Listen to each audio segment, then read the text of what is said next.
Assalamualaikum warahmatullahi wabarakatuh.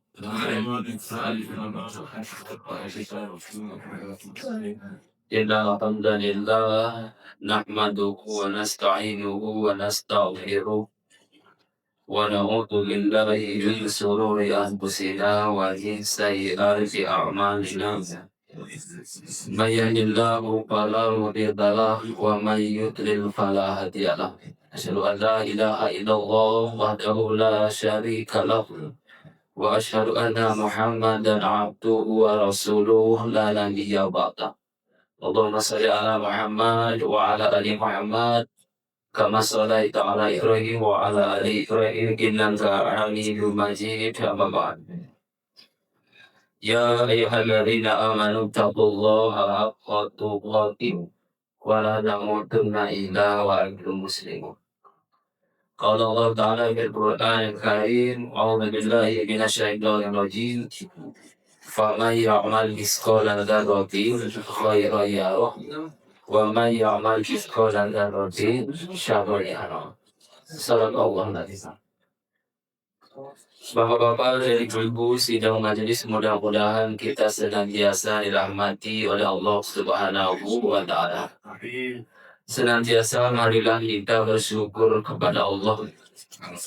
Kita masih diberikan kesempatan oleh Allah untuk menunaikan sebagian dari kewajiban kita kepada Allah. Kendati ya jujur kita akui ibadah yang kita lakukan memang masih jauh dari kesempurnaan. Bahkan masih banyak kekurangan. Kendati demikian kita tetap berdoa kepada Allah agar ibadah yang kita lakukan ini diterima oleh Allah Subhanahu wa Ta'ala. Karena tidak ada yang lebih ditakutkan, dikhawatirkan oleh orang selesai beramal, bahkan sekelas ahli ibadah sekalipun, kecuali amalnya itu ditolak. Karena setiap kita selesai beramal, berdoalah agar amal kita diterima. Kita tahu doa Nabi Ibrahim, Rabbana taqabbal minna innaka antas samiul alim. Itu doa Nabi Ibrahim memohon agar apa yang dia persembahkan itu diterima oleh Allah Subhanahu wa Ta'ala. Salawat dan salam mudah-mudahan dengan izin Allah tercurah kepada Rasulullah Sallallahu Alaihi Wasallam, keluarga dan para sahabatnya, kita semua mudah-mudahan atas izin Allah juga termasuk orang yang berhak mendapatkan syafaat dari Rasulullah Sallallahu Alaihi Wasallam. Bapak dan saudara sekalian, dalam Al-Quran sering ayat ini kita baca Allah berjanji, "Faman ya'mal mithqala dzarratin khairan yarah, wa man ya'mal mithqala dzarratin syarran yarah." Barang siapa yang beramal sebesar biji zarah. Apa biji zarah ini? Biji sawi. Ya begitulah dulu itu begitu lagi.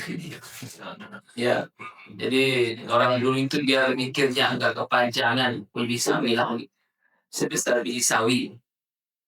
Zarah itu bahasa istilah untuk menyatakan sesuatu yang sangat kecil. Sering dipakai istilah zarah. Maka kalau kita terjemah bebaskan ayat ini, barang siapa beramal sekecil apapun akan mendapatkan imbalan. Sebaliknya, barang siapa berbuat dosa sekecil apapun juga akan mendapatkan balasan. Itu hukumnya seperti itu. Ya, dan ini sudah menjadi ketentuan Allah dan Allah tidak mungkin mengingkari janjinya. Amal sekecil apapun akan mendapatkan imbalan. Dan dosa sekecil apapun akan mendapatkan balasan. Kan begitu. Cuma apa? Yang perlu kita cermati antara kita melakukan amal dan saat menerima imbalan ini kan ada rentang waktu. Ya baik. Ada rentang waktu. Satu contoh.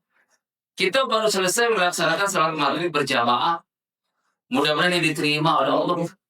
Kapan kita menerima imbalan dari sholat yang baru saja kita lakukan? Yang pasti saat kita menghadap Allah nanti. Ya baik, itu pasti. Nah, antara kita melakukan ini dan saat menghadap waktu ada rentang waktu. Lah rentang waktu ini Bapak, waktu yang cukup berbahaya, cukup riskan bagi catatan amal kita. Ya, hati-hati. Melaksanakan amal itu sulit, tapi menjaga amal itu jauh lebih sulit. Ya saya analogikan begini Bapak. Sekarang kita berada di zaman ya komputer laptop sekarang. Coba ya, kita ketik data kita 1 bulan yang lalu, bahkan beberapa bulan yang lalu kita ketik data kita. Coba di komputer itu. Dan kita simpan di sarana penyimpanan data yang kita yakini aman. Flash disk, hard disk, atau apalah sarana-sarana penyimpan data. Coba. Kita anggap sudah aman. Tapi beberapa bulan kemudian ketika data itu kita butuhkan, ternyata data itu hilang. Kita tidak berpikir panjang, data ini terserang virus, selesai. Kan begitu. Judul-judulnya hilang. Makasih. Itu Pak. Kan begitu sekarang. Atau dulu, Pak Tani, panen padi nggak langsung ditumbuhkan Pak. Ada yang disimpan di lumbung.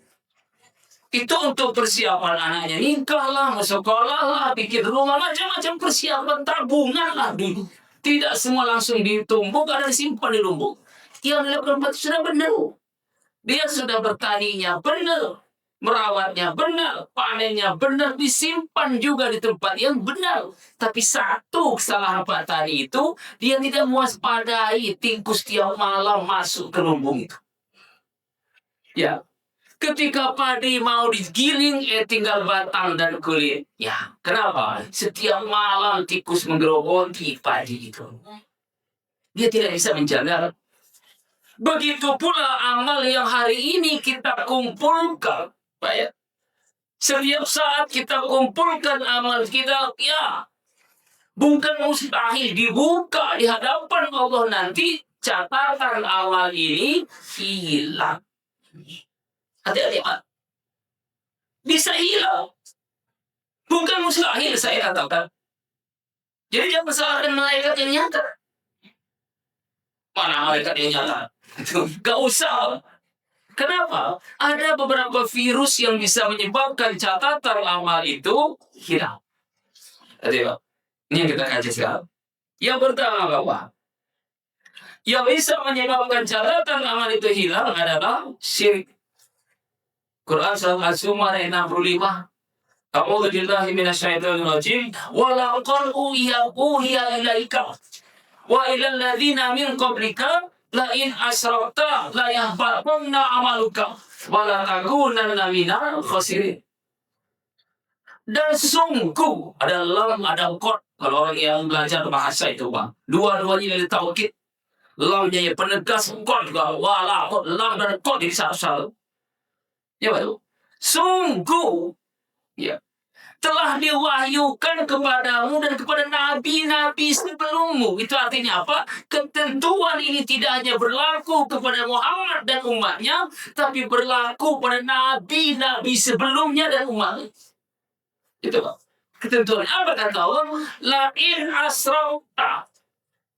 Jika kamu menyekutukan Allah, jika kamu menduakan Allah, jika di dadamu masih ada noda-noda kesyirikan, la yahbatanna amaluka. Terhapus seluruh amal.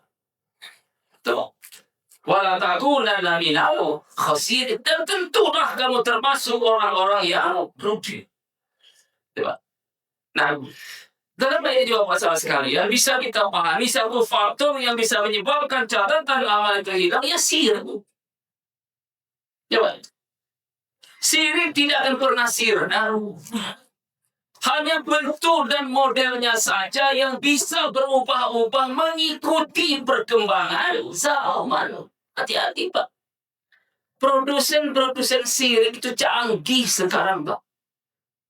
Ya. Begitu canggih mereka bisa mengelabui umat.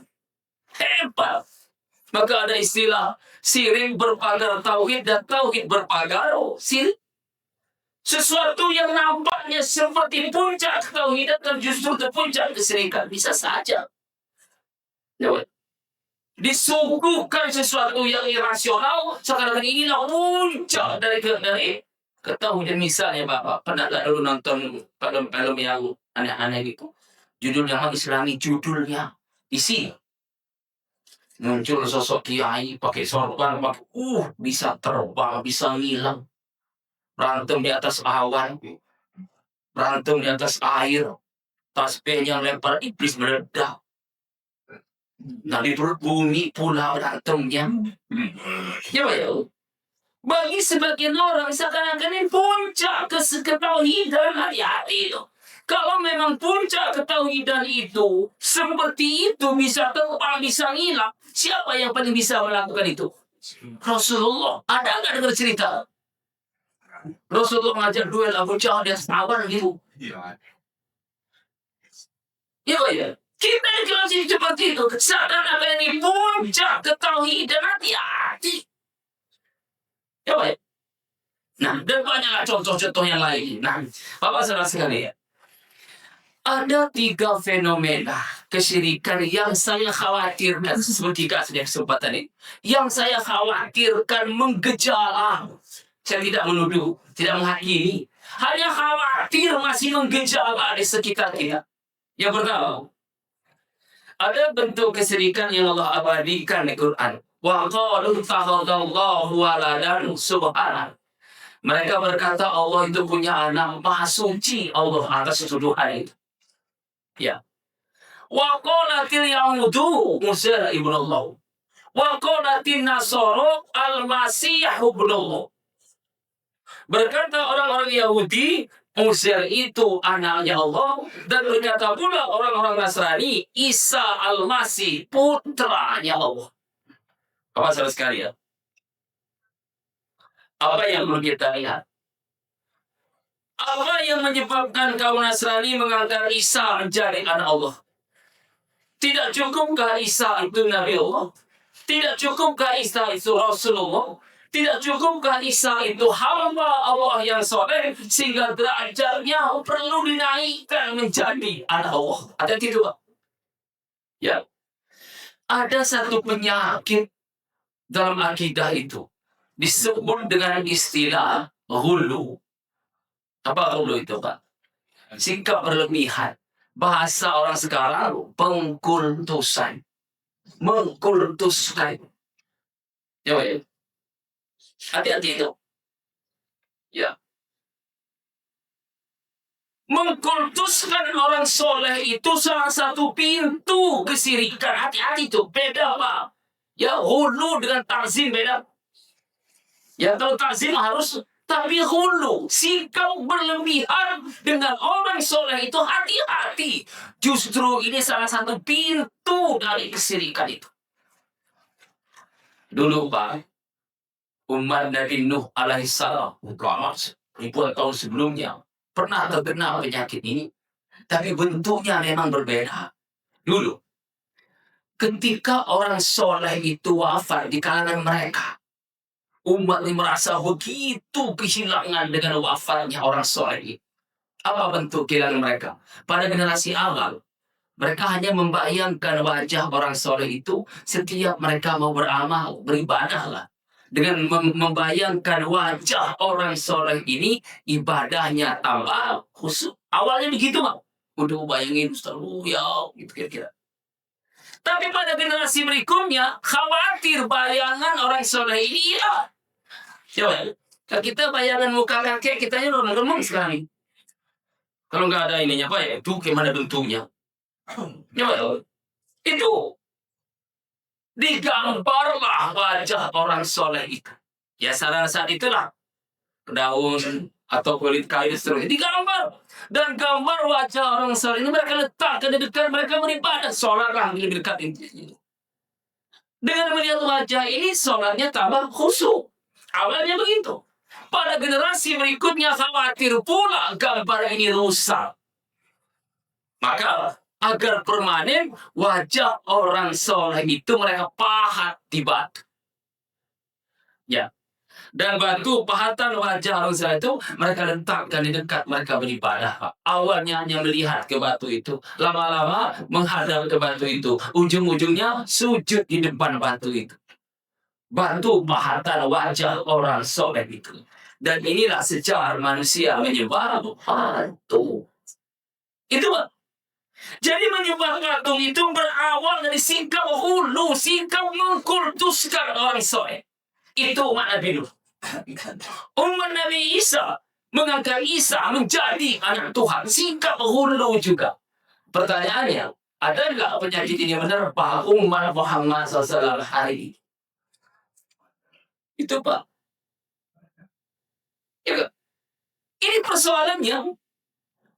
Ada nggak, walaupun dengan bentuk yang berbeda, memang kita tidak mencarikan na'udzubillah Rasulullah itu macam nggak ada, betul. Bukan berarti kita selamat dan belum tentu kita selamat dari penyakit ini. Betul. Misalnya apa? Di sekitar kita ada orang soleh, betul-betul soleh. Ilmunya, akidahnya, ibadahnya, akhlaknya, betul-betul soleh dan layak dijadikan panutan. Sebutlah Pak Soleh. Ada nama Soleh nggak sih? Nggak ya? Takutnya nyontek orang soleh mati lagi. Ya ya. Sebutlah orang soleh. Lama-lama Pak Soleh ini wafat. Ya Pak. Wafat. Begitu kehilangan umat dengan wafatnya Pak Soleh. Ya. Apa bentuk kehilangannya? Mungkin sederhana awalnya. Pak Soleh itu biasanya sholat di mana ya? Oh, di Nurul Yakin, Pasar Panjang. Sholat di sinilah. Karena sini tempat sholatnya Pak Soleh. Belum terlihat ada masalah. Ya, Pak. Biasanya Pak Soleh duduk di mana ya? Oh, di sebelah kanan rebutan pula tempat duduk Pak Soleh. Belum kelihatan ada masalah. Keran yang dipakai Pak Soleh itu untuk yang mana ya? Itu rebutan lagi kerannya. Bahkan tempat Pak Soleh naruh sendal pun jadi rebutan. Kira-kira begitu Pak ilustrasinya. Lama-kelamaan bosan berebut simbol-simbol itu, ujung-ujungnya mereka tanya, di mana kuburan Pak Soleh? Ada apa kuburan Pak Soleh? Ya, saya tidak menyalahkan ziarah, silakan. Ziarah itu sunnah. Tapi ingatlah Pak, kepentingan ziarah itu hanya dua. Yang pertama, zikrul maut bagi yang ziarah. Yang kedua, mendoakan orang dalam kuburan itu. Itu saja kepentingan ziarah. Tidak ada yang lain. Ya Pak. Dan ritualnya nggak panjang-panjang. Mengucapkan salam, berdoa, selesai. Nggak usah dengan... begitulah. Ada protap-protap gitu. Ada ritual-ritual sampai setengah jam lebih itu. Mengucap salam, doakan, selesai. Allahumma udah. Bisa. Itu saja. Kalau itu kepentingan ziarah kuburan di sekitar kita banyak. Kenapa kita hanya di tempat untuk ziarah? Apa tujuan? Sampai nyetel bis. Judulnya wisata rohani, apa lagi? Wisata religi. Ya, ke kuburan si A, kuburan si B, kuburan si C. Mulai pulangnya, cerita mistik semua. Setelah waktu ke kuburan si A, wangi. Gimana nggak wangi? Orang minyak wangi tak kemana-mana. Kembang atau kemana-mana, nggak wangi lah. Nggak usah ke situ. Di Padang juga banyak kuburan wangi. Orang ini Pak Ustaznya apa? Rohnya nabrak kami. Alang pun kerjaan roh itu. Ya, macam-macam. Ya, mengkultus ya dengan kuburan. Yang awalnya mungkin hanya berdoa. Mungkin awalnya seterusnya. Ujung-ujungnya minta ke kuburan Pak Soleh. Ngalah berkah apa namanya. Dan banyak fenomena ini. Ulama tidak untuk seperti itu. Ta'zim iya. Bentuk ta'zim kita. Cari bukunya. Cari profilnya. Cari sejarah hidupnya. Tiru perilakunya. Itu bentuk kita. Menta'zimi ulama. Bukan dengan cara seperti itu. Kau dulu Pak waktu Agin sedang kenal-kenalnya dulu ya. Darut Tauhid. Jadi salah satu tempat kunjungan emak-emak ya Darut Tauhid lah. Ada waktu dulu dia pulang dari pondok Darut Tauhid sampai ke rumah cerita, Pak Ustaz. Ternyata salah satu pintu pondok Agim itu tembus Mekah. Saya bilang jangankan pintu pondok Agim, pintu rumah saya pun tembus Mekah. Saya sudah 3 kali, 4 kali ke Mekah ya pintu rumah saya. New ya. Ke depan naik angkot ke Raja Basah berarti terbang nyampe. Gak perlu ke Pondok Agim. Pintu rumah saya pun tembus Mekah. Ibu tuh kan gak enak saya bikin. Ya gimana? Inilah salah satu bentuk yang kita khawatirkan banyak sekarang ini Bapak. Artinya apa? Orang mengkultuskan orang soleh di Indonesia. Kadang-kadang bukan hanya orang soleh, orang salah pun dikultuskan. Mengkultuskan orang soleh saja bisa jadi kesirikan. Apalagi mengkultuskan orang. Ya. Macam-macam satu. Ya. Kuburan si A, menggenggam tanah, dibawa pulang, bungkus kain hitam, taruh di palang pintu. Penangkal maling. Apalagi? Ya. Makanya kadang-kadang orang Indonesia maaf ya, saya harus minimal berpulang dari umroh. Artinya di tanah suci saja. Ke kuburan pagi sambil nakal itu Pak ya. Kadang-kadang itu orang Indonesia duduk di pentung ya. Ngambil tanah, kenapa pulang ngambil tanah di kuburan pagi itu? Pulang ke Indonesia dibungkus kain hitam. Taruh di leher anak, biar leher itu tegak. Angkat lagi. Macam-macam. Coba itu. Yang kedua, fenomena kesirikan yang justru masih saya khawatirkan Bapak sahabat sekalian. Tidak sedikit masyarakat kita masih percaya benda tertentu, tempat tertentu, waktu tertentu, situasi tertentu dapat mendatangkan kemaslahatan dan menghindarkan dia dari kemudorotan. Dan itu masih banyak. Ya, ada yang pakai cincin. Ya nggak masalah Pak nggak jadi balik. Saat kayaknya lu tutup biasa aja. Ya Pak ya, nggak langsung dibalik gitu, nggak usah biasa aja. Cincin itu mubah saja hukumnya. Ya, nggak ada masalah dengan cincin. Ya Pak ya, Rasul juga pakai cincin, apa masalahnya?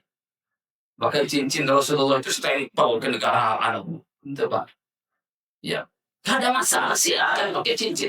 Kalau hobi senang kita gak ada masalah sama sekali. Cuma jangan kayak teman saya. Mau berangkat kantor 100 meter lari sampai kantor pulang lagi. Kenapa? Cincinnya lupa. Yang begini nih Pak yang perlu direhabilitasi iman. Kenapa Pak kalau nggak pakai cincin? Wow, kalau nggak pakai cincin tuh mandi ide tadi. Ya. Yang kedua hilang di bawah. Yang ketiga hilang percaya diri. Kalau pakai cincin kalau pakai cincin tenang saya Pak. Ide-ide brilian keluar kata dia. Wibawa kepemimpinan saya muncul kata dia. Segan orang sama saya. Pede saja kan ngomong depan Bapak, depan gubernur lancar saya ngomong kalau pakai cincin. Nah itu. Ada yang begitu. Nomor bilang. Tidak sedikit orang masih mempercayai benda-benda tertentu. Jawab. Mendatangkan kemaslahatan dan menghindarkan dia dari kemudaratan. Hati-hati itu, Pak. Yuk kita berkaca kepada Khalifah Umar bin Khattab radhiyallahu anhu. Kalaulah ada batu yang istimewa di muka bumi ini, Pak, itulah Hajarul Aswad di pintu Ka'bah. Ya. Kalaulah ada batu yang mulia di muka bumi ini, itulah Hajarul Aswad di pintu Ka'bah itu. Yang sebagai sumber mengatakan itu batu dari surga. Bah. Yuk kita berkaca kepada Khalifah Umar. Sesaat sebelum mencium batu hitam itu, dia ngomong sama batu itu. Hai batu, kamu batu, batu ya batu. Ya batu. Ya. Kamu tidak akan bisa mendatangkan kemaslahatan sedikit pun bagi saya. Dan kamu pun tidak bisa menghindarkan saya dari kemudaratan sedikit pun. Kalau bukan karena saya pernah melihat Muhammad Nabiullah mencium, tak mau saya diungkap. Yo, tipis. Umar bin Khattab mencium batu hitam itu bukan karena batunya, karena itu sunnah Rasulullah. Yo, kalaupun kita mendapatkan keberkahan dari ritual mencium batu itu, bukan berkah dari batunya, berkah karena menunaikan sunnah Rasulullah. Itu saja. Yo. Itu mesti seperti itu. Batu dia batu, benda mati, selesai. Ya. Tapi justru ironisnya jamaah kita kalau pulang dari tanah suci, ya salah satu ceritanya bisa mencium Hajarul Aswad, didramatisir cerita itu kayak sesuatu yang wow gitu. Wow, paus kau waktu saya pun balik, udah sekali tiba-tiba malaikat nendang saya. Ada kemudian malaikat tadi itu. Kita ada kerjaan lain nendang apa? Macam-macam 3 kali ini hidung saya nempel. Masih pesek juga bu. Macam-macam dibuat seperti itu. Hati-hati Bapak. Jangankan batu-batu yang Hajarul Aswad pun kita berlindung kepada Allah. Jangan pernah mempercayai batu itu bisa memberikan sesuatu pada diri kita. Kan begitu. Itu karena sunnah Rasulullah Sallallahu Alaihi Wasallam. Itu saja. Apalagi sekarang fatwa ulama istilah saja sudah sama dengan menciumnya. Toh Rasulullah dulu pernah tidak turun dari ontanya, cukup menempelkan ujung tongkatnya. Itu Pak, mendapatkan karena itu ritual untuk menghormati Ka'bah. Salah satu ritualnya adalah mencium Hajarul Aswad. Itu saja. Coba. Kalau bangun rumah, apa yang dipasang di atas tuh? Bendera apa? Dikebuk lah. Apa gunanya? Siapa yang bisa jelaskan gunanya apa? Sampai ditunda-tunda masang Ka'bah, padinya belum ada. Dinding sedang selesai, presiden naik ke, kenapa benda itu kalau pangkat. Masih banyak yang seperti itu. Pulang sholat subuh, pada burung lewat niat nasabah yang mau mandi. Lagi.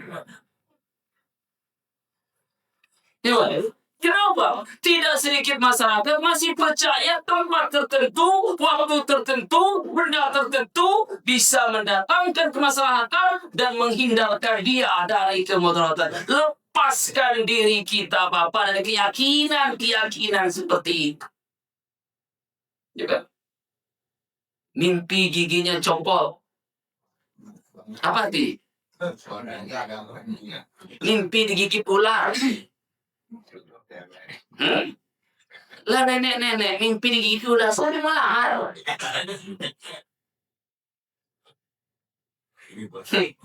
Nenek bangun pagi baru kenapa? Saya mimpi digigit ular, sampai mau nih. Macam-macam apa itu berfirman. berlindunglah kepada Allah yang sampai kita terjebak kepada kesyirikan seperti itu.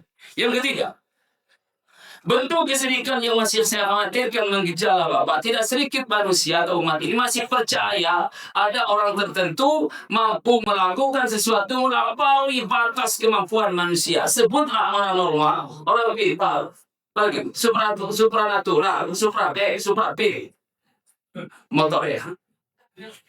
Ada lagi penasehat spiritual. Nama aslinya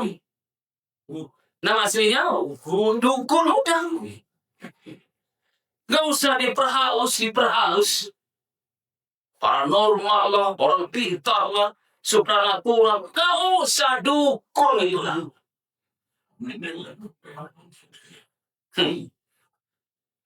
Cuma dukun sekarang kan, kalau dulu kan Pak dukun itu di pinggir sawah serba hitam, sekarang dia just kedasi dukun. Rutin masuk TV pula. Gitu. Ya tidak sedikit masyarakat kita masih percaya dengan ramalan-ramalan para dukun itu. Macam-macam ramalan. Ya kan? Anak-anak gadis kita masih nonton zodiak kerjaan tiap bulan. Bintang-bintang itu. Ya. Apa kata Rasulullah SAW sekalian? Sekali saja kita mengiyakan ramalan itu. Sekali saja kita mengiyakan, membenarkan ramalan itu, 40 hari, 40 malam sholat kita ditolak pada Allah. Begitu Pak. Ya jangan pernah kita dengarkan ramalan dalam bentuk apapun. Ya. Itu. Nah, itu Pak yang pertama, bahwa yang dapat menyebabkan catatan amal kita hilang adalah syirik. Jangan pernah terperangkap dengan macam-macam bentuk kesyirikan. Yang kedua, yang bisa menyebabkan catatan amal kita hilang Bapak saudara sekalian adalah riya. Ya. Lihatlah waktu orang sedang lupa. Fa'adhanuhu kama tadi sofarin alaihi rabun fa'asabahu hadhil fatahu solda. Terima kasih. Allah memberikan perumpamaan ibadah yang ditanam di atas riya itu seperti debu di atas batu licin diterpa hujan deras tak meninggalkan bekas sedikit pun bersih hilang. Itu ya. Jadi Allah memberikan perumpamaan riya itu seperti debu di atas batu licin. Diterpa hujan deras, bersih kembali, tidak meninggalkan jejak, tidak meninggalkan bekas. Itulah gambaran ibadah yang ditanam di atas riya. Memang sulit bagi kita untuk mendeteksi riya atau tidak, tapi setidaknya ada di diri kita masing-masing riya itu. Coba. Ya. Kenapa Bapak? Ya riya kan dari kata roman itu kan artinya kita ingin ibadah kita ini diketahui orang. Tidak itu Pak. Intinya itu. Ingin ibadah kita diketahui orang, dilihat orang, itu saja.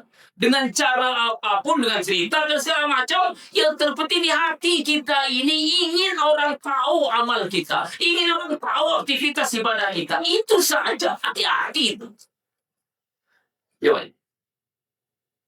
Ya kalau Imam Al-Marohi menafsirkan atau mentarifkan riya itu kepentingan dunia bergendok ibadah. Tujuannya dunia cuma dibungkus dari ritual keagamaan. Itu yang namanya riya. Sasaran akhirnya sesungguhnya dunia. Sasaran akhirnya. Tetapi proses yang dia lewati untuk mendapatkan sasaran itu dibungkus dengan rapi dengan amal-amal ibadah. Itu ya. Kenapa? Bertujuan dunia berkedok ibadah. Itu kata Imam Al-Maghribi mentarifkan riya. Salah sekali ya. Ada Rasulullah memberikan ilustrasi cukup panjang. Ada 3 kelompok manusia yang notabene mestinya masuk surga. Ya kan? Ada 3 kelompok manusia yang semestinya masuk surga. Tapi sampai di pintu surga, hak surganya ditolak oleh Allah. Siapa mereka? Pertama, orang yang mati syahid. Coba. Orang yang mati syahid itu ya tidak ada alasan bagi Allah tidak memasukkannya ke surga. Maka tidak perlu dimandikan darah bajunya jadi saksi atas syahidnya. Itu tidak.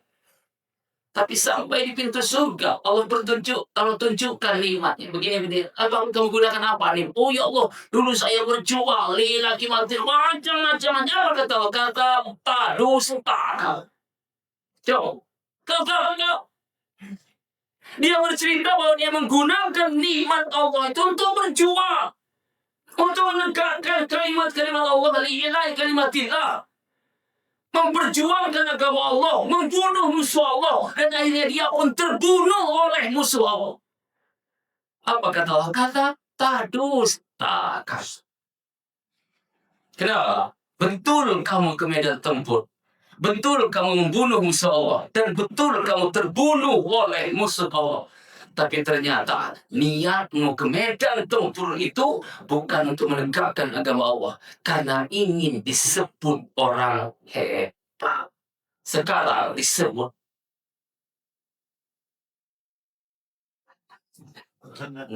ngamuk karena orang jadi pahlawan. Ayo. Nggak terima dia. Ya. Itu seperti itu. Ternyata dia ke medan tempur itu bukan untuk menegakkan agama. Ini seorang hebat, pahlawan, berjasa.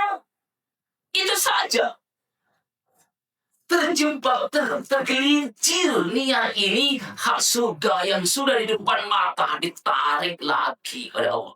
Kenapa dia? Jawab ya. Itu orang yang mati syahid. Yang kedua siapa? Orang yang senantiasa menafkahkan hartanya. Membantu anak yatim, fakir, miskin, dan seterusnya. Ya. Dia bisa mengeluarkan sebagian hartanya untuk meringankan beban orang-orang duafa. Membantu fakir miskin, anak yatim, dan seterusnya. Orang seperti ini pun mestinya masuk surga.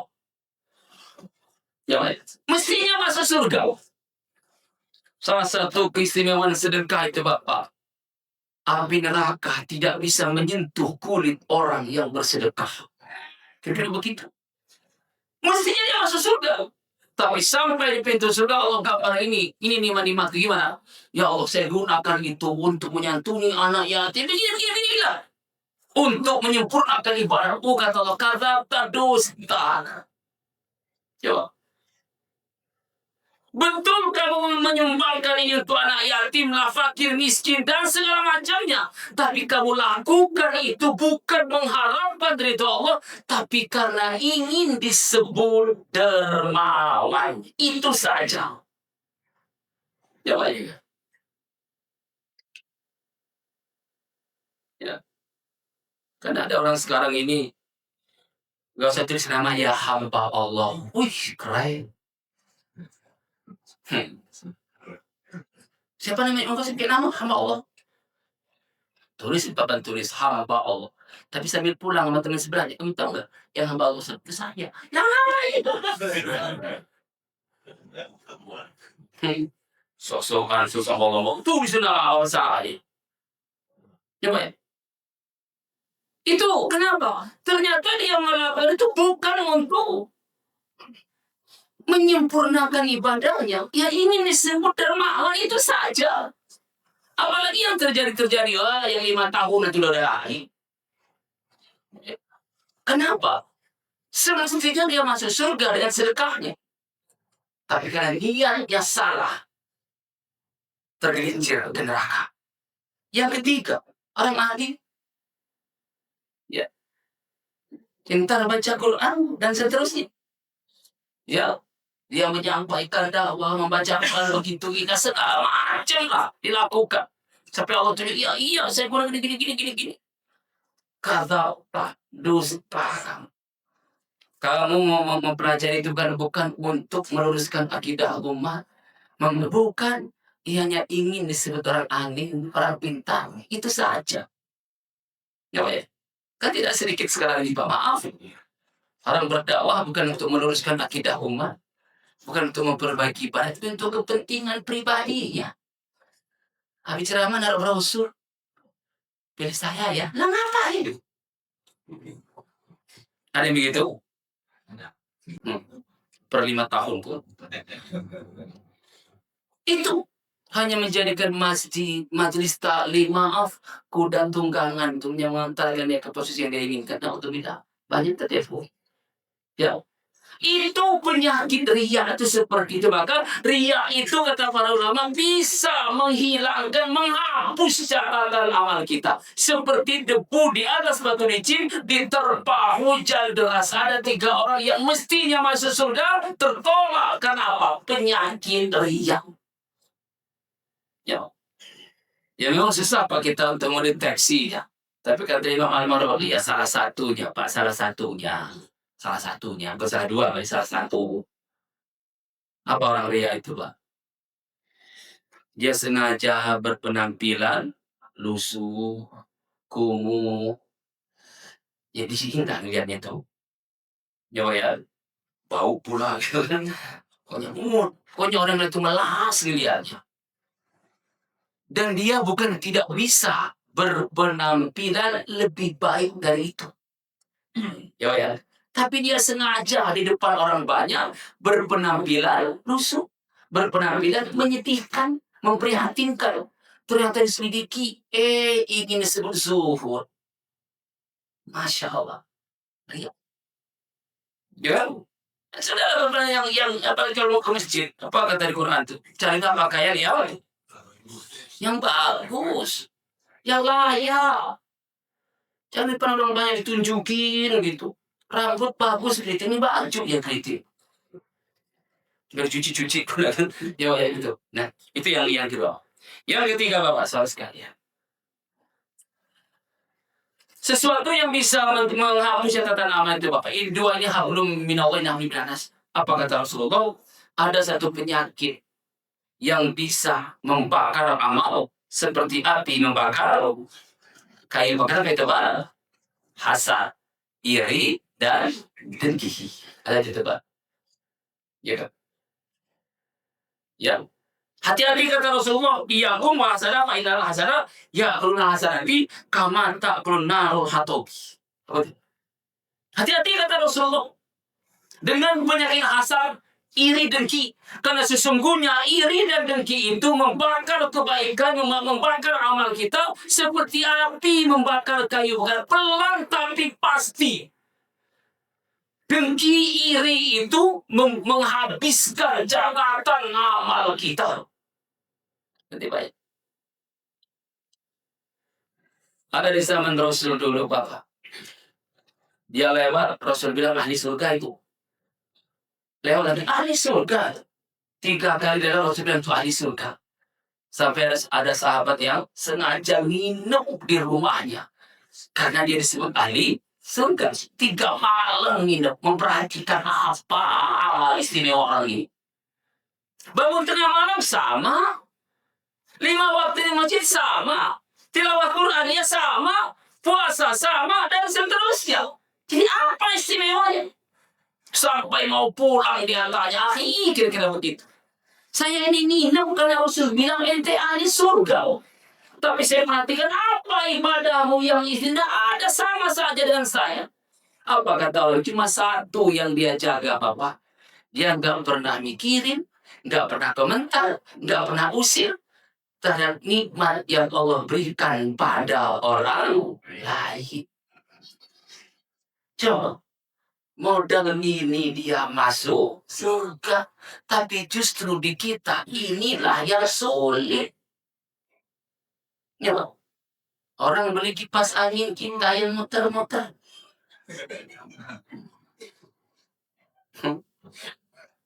Tetangga pasang AC, kita yang menggigil.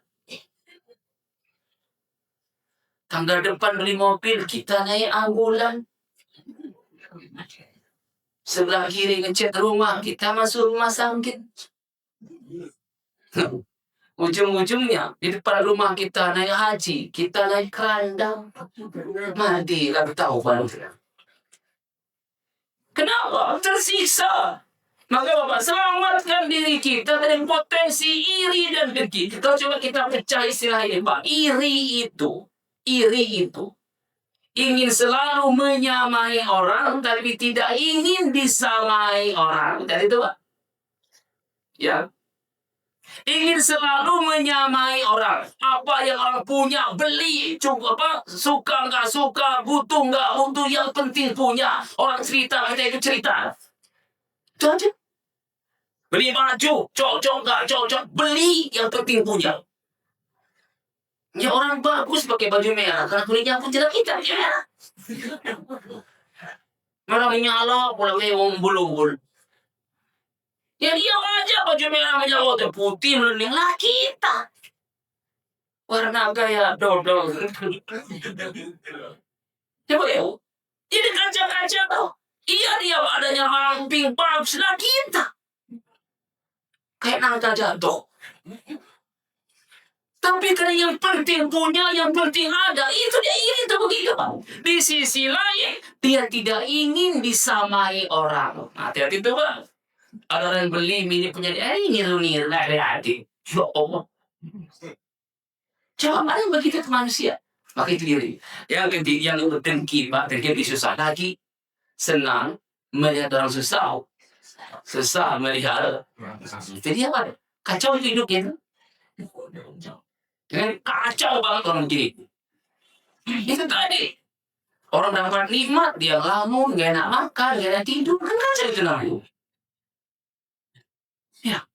Nah itu dia. Itu Bapak saya sekalian. Jangan sampai kita terjebak pada sekali itu. Karena itu bisa menyebabkan catatan amal kita hilang. Terakhir Bapak saya sekalian. Ini 4 jam. Catatan amal hilang kalau tidak sesuai. Tidak sesuai. Ya tentu nanti selesai. Itu. Bahwa Allah taala.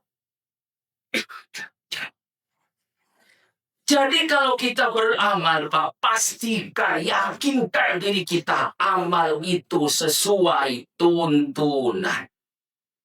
Terus menyimpang dari tuntunan, coret, selesai. Kenapa saya analogikan, Pak? Catatan amal Bapak dikumpul, dicocokkan dengan masternya, catatan amal Rasulullah, dibuka satu-satu, Pak. Dari Bapak wudu dibuka, cara wudu Bapak, cara wudunya Rasul. Pas. No, apapun ini, coret. Ya, Pak.